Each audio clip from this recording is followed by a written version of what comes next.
വീട്ടിലൊക്കെ എന്തെങ്കിലും മനപ്രയാസങ്ങളുണ്ടെങ്കിൽ വുളു എടുത്ത് 2 റക്അത്ത് നമസ്കരിച്ച് ആണാവട്ടെ പെണ്ണാവട്ടെ അവിടെ അള്ളാൻ്റെ വീട്ടിലിരുന്ന് ചെന്ന് പ്രാർത്ഥിക്കുമ്പോൾ പടച്ചോൻ്റെ നമ്മളെ വീട്ടിൽ വന്ന് എന്തെങ്കിലും ചോദിക്കുമ്പോൾ ഫോണിൽ ചോദിക്കേണ്ട മാതിരിയല്ലല്ലോ. നിങ്ങൾ നമുക്ക് ഒരു സഹായം തരണമെന്ന് ഫോണിൽ ചോദിച്ചാൽ നോക്കട്ടെ പിന്നെ വൈകുന്നേരം വിളിക്കുക എന്നാ പറയാം.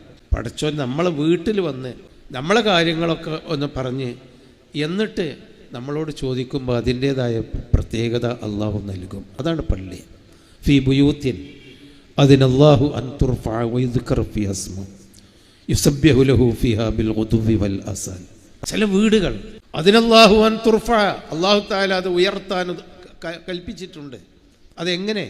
അത് വലിയ അലങ്കരിച്ച് മാല കെട്ടി കളർ ബൾബ് തൂക്കി അതിനെങ്ങനെ അഭിമാനത്തിന് വേണ്ടി ഉയർത്താനല്ല, പ്രാർത്ഥന കൊണ്ട് വിശുദ്ധി കൊണ്ട് സൽക്കർമ്മങ്ങൾ കൊണ്ട് ഉയർത്താൻ ഉദ്ദേശിച്ച അള്ളാഹു തീരുമാനിച്ച കൽപ്പിച്ച പള്ളികൾ.